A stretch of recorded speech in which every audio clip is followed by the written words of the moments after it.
Student, आज मैं आपको लेसन 8 कन्याकुमारी पढ़ा रही हूँ।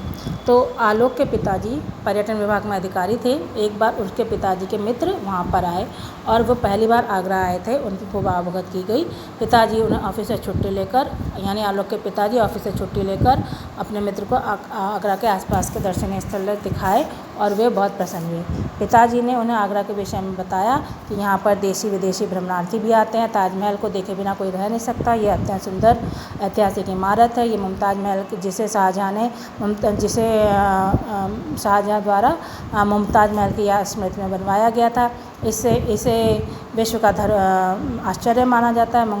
मुगल स्थापत्य कला का सर्वोत्कृष्ट रूप देखने को मिलता है इसके बारे में। और आगरा का प्रसिद्ध किला और फतेहपुर सीकरी के महल अकबर के ने बनवाए हैं। जहांगीर के समय की इमारतों में आगरा के पास सिकंदरा, अकबर का मकबरा, इत्मादुद्दौला का मकबरा उल्लेखनीय है। किला, ताजमहल तथा अन्य ऐतिहासिक भवनों के अतिरिक्त आगरा के शिया संत काजी नूरुल्लाह शामी की मज़ार भी है, जो जहांगीर के शासनकाल में ईरान से भारत आए थे। फतेहपुर सीकरी में बुलंद दरवाजा है तथा प्रसिद्ध शेख सलीम चिश्ती का मकबरा। यह मकबरा एक प्रसिद्ध मस्जिद के प्रांगण में स्थित है। यह अकबर के शासनकाल में निर्मित हुआ था। शेख सलीम चिश्ती का हिंदू और मुसलमान दोनों ही धर्मों के मानने वालों को आदर सम्मान बराबर था। आलोक के पिताजी के मित्र बड़े ही हंसमुख और मिलनसार थे। तो 4-5 दिनों में वो आलोक और उसके दोस्तों के साथ घुल मिल गए। उसके दोस्तों को भी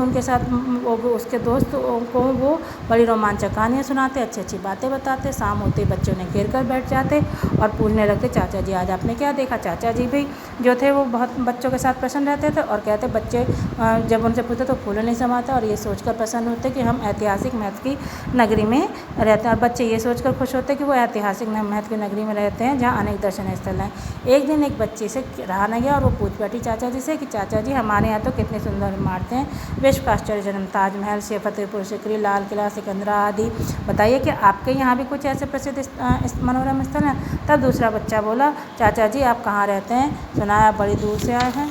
तब आलोक ने कहा कि हाँ माँ बताते चाचा जी बहुत दूर से आए हैं, कन्याकुमारी से आए हैं। ओह कन्याकुमारी। तो दूसरा बच्चे ने कहा मेरे दादा दादी वहाँ तीर्थ यात्रा के लिए गए थे। दादाजी तो आज भी वहाँ के गुण गाते हैं। आलोक के मित्र ने बताया। भाई ऐसी भी क्या बात है वहाँ पर। सभी बच्चे एक साथ बोल उठे। तब चाचा जी जो अब तक मुस्कुरा रहे थे, बातें सुन रहे थे, बोले हाँ वहाँ की कुछ विशेषताएँ हैं। एक बार उस स्थान को जो देख लेता है वो भूल नहीं पाता। ध्यान से सुनो बच्चों, आज मैं तुम्हें यहाँ बैठे बैठे कन्याकुमारी की सैर करवाता हूँ। यह स्थान पौराणिक, ऐतिहासिक, कलात्मक सभी दृष्टि से महत्वपूर्ण है। अब चाचा जी ने बताया कि यहाँ पर कन्याकुमारी यानी भगवती आद्य शक्ति का बड़ा प्राचीन मंदिर है। इसी के नाम पर इस स्थान का नाम कन्याकुमारी पड़ा। जैसे वाराणसी में शिव का मंदिर प्रसिद्ध है, वैसे ही कन्याकुमारी में शक्ति का। इस मंदिर के विषय में अनेक कथाएं पुराणों में मिलती हैं। चाचा जी इस प्रसिद्ध मंदिर के विषय में बताइए। बच्चों ने उत्सुकता से कहा। चाचा जी कहने लगे, समुद्र के पास एक विशाल स्थल पर देवी कन्याकुमारी का सुंदर मंदिर है। सुंदर वस्त्रों से सुसज्जित, आभूषण से अलंकृत, चंदन से सुगंधित, मुस्कुराती भगवती की सजीव प्रतिमा हृदय में सहसा ही आनंद और भक्ति उत्पन्न करती है। और बताया उन्होंने कि कन्याकुमारी में 3 ओर समुद्र है। बाईं ओर बंगाल की खाड़ी है, सामने हिंद महासागर तथा दाहिने ओर अरब सागर है। और फिर बताया उन्होंने कि देवी के मंदिर का पूर्वी फाटक जो है वो बंगाल की ओर है।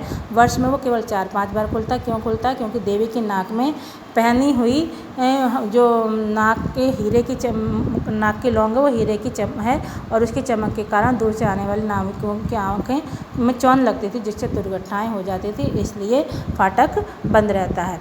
और फिर चाचा जी ने बताया कन्याकुमारी में जो स्मारक है उनके विषय में भी बहुत कुछ बातें हैं।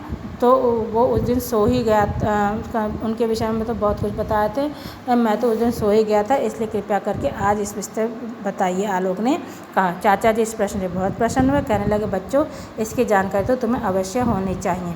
कन्याकुमारी में भारत की 2 महान आत्माओं के स्मारक है, महात्मा गांधी और स्वामी विवेकानंद, जो 1956 में माँ गांधी जी का सुंदर स्मारक बनवाया गया था। और ये स्मारक इतना ऊंची है कि यहाँ पर 2 अक्टूबर को दोपहर को सूरज की चमकती किरणें सीधी बापूजी की प्रतिमा पर पड़ती हैं। उस समय तो यह प्रतिमा बहुत ही भव्य लगती है। इसके बाद चाचा जी ने विवेकानंद स्मारक के विषय में बताते हुए कहा कि बच्चों भारत के महान संत विवेकानंद के नाम से तो आप परिचित होंगे। विश्व में हिंदू धर्म और दर्शन की उत्कृष्टता सिद्ध की थी उन्होंने। और वे विवेकानंद के सन्यासी होने के बाद की घटना है। भ्रमण करते हुए कन्याकुमारी आए थे। उस समय तक उनके मन में अनेक शंकाएं थीं। यहाँ आकर उनका चिंतन मनन और बढ़ गया। एक दिन संध्या समय विचारों में डूबे हुए तैरते हुए तट से लगभग 140 फीट दूर चट्टान पर जाकर बैठ गए। तीनों सागरों के संगम स्थल पर स्थित उस चट्टान पर बैठकर विवेकानंद ध्यान मगन हो गए। वे 3 दिन और 3 रात तक लगातार ध्यान करते रहे। यहीं उनके मन की स्थिरता, शांति और नवीन बोध मिला। जैसे बुद्ध का चिंतन जीवन स्थल बोध गया वृक्ष हो गया, अमर हो गया, वैसे विवेकानंद की यह स्थान, यह ध्यान स्थली भी अमर हो गई। यहीं उन्होंने मानव मात्र के लिए अपना जीवन अर्पित करने का, हिंदू धर्म की उत्कृष्टता से विश्व को परिचित कराने का संकल्प लिया था। इसी घटना को अमर बनाने के लिए इस पवित्र चट्टान पर विवेकानंद स्मारक बनाया गया है। यह चट्टान समुद्र से लगभग 55 फीट ऊंची है तथा 3 एकड़ तक फैली हुई है। स्मारक का संपूर्ण भवन बहुत ही सुंदर और प्रभावपूर्ण शैली में बनाया गया है। यहाँ पर स्थापित स्वामी विवेकानंद की 8 फुट ऊंची कांस्य की परिव्राजक मुद्रा में बनी हुई भव्य प्रतिमा को देखकर मस्तक श्रद्धा से झुक जाता है। लगता है कि शक्ति, भक्ति, आत्मविश्वास और क्रियाशीलता साकार हो गई है। यह 2 सितंबर 1970 को इस स्मारक का राष्ट्रपति ने उद्घाटन किया था। चाचा जी ने बच्चों को बताया। सारे बच्चे चाचा जी की बातें सुनकर अपमान उसकी कल्पना में देखने लगे, कल्पना में मूर्तियों को देखने लगे। तभी आलोक की माँ ने आकर कहा कि अरे बच्चों, रात के 9 बज गए हैं, अब अपने अपने घर जाओ, जिससे सुबह नियमित समय पर उठकर अपनी पढ़ाई कर सको। तब बच्चों ने कहा अरे इतना समय बीत गया, हमें तो पता ही नहीं लगा। कहते हुए बच्चे उठ गए। चलते समय वे आपस में बात करते जा रहे थे, जब हम बड़े हो जाएंगे तो हम अवश्य कन्याकुमारी जाएंगे। पाठ समाप्त। आशा करते हैं आपके समझ में आ गया।